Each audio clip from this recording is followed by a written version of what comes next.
Hi guys, இந்த role reverse பற்றி நீங்கள் என்ன நினைக்கிறீங்கன்ட்டு சொல்லுங்கள், கமெண்ட்டில் சொல்லுங்கள். எனக்கு தெரிஞ்சதை நான் உங்களுக்கு சொல்கிறேன்.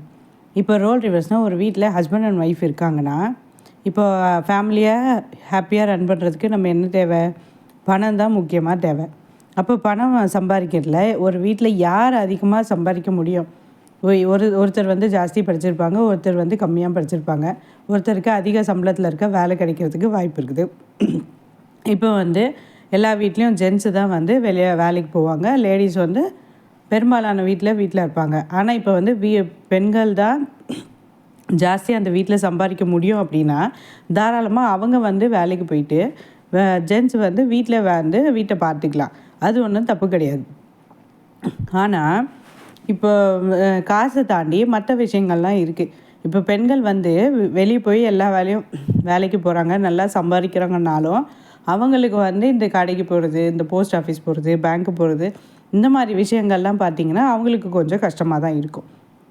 அதே போல் ஜென்ஸ் என்ன தான் வீட்டை பார்த்துக்கிட்டாலும், குழந்தைங்கள ஸ்கூலுக்கு அனுப்புறது, வீட்டை பார்த்துக்கிறது, அந்த மாதிரி வேலைகள்லாம் செஞ்சாலும், ஆனால் வீட்டை மெயின்டைன் பண்ணுறது, வீட்டை க்ளீனாக வச்சுக்கிறது, வீட்டில் இருக்க ஒரு சில வேலைகள் வந்து லேடிஸால் தான் நல்லா செய்ய முடியும், ஜென்ஸால் செய்ய முடியாது. அதனால் என்னென்னா, வெளியே போய் வேலைக்கு சம்பாதிச்சாலும் பெண்கள் வந்து வீட்டையும் நம்ம வந்து வீட்டில் இருக்க வேலைகளையும் கொஞ்சம் எடுத்து செய்யணும். அதே போல் ஜென்ஸ் வந்து வீட்டில் இருக்க வேலைகள்லாம் கஷ்டப்பட்டு செஞ்சாலுமே வெளியே இருக்க வேலைகளையும் கொஞ்சம் பார்த்துக்கணும். இதில் வந்து 2 பேருக்கும் ஈகோ கிளாஷோ எதுவுமே வரக்கூடாது.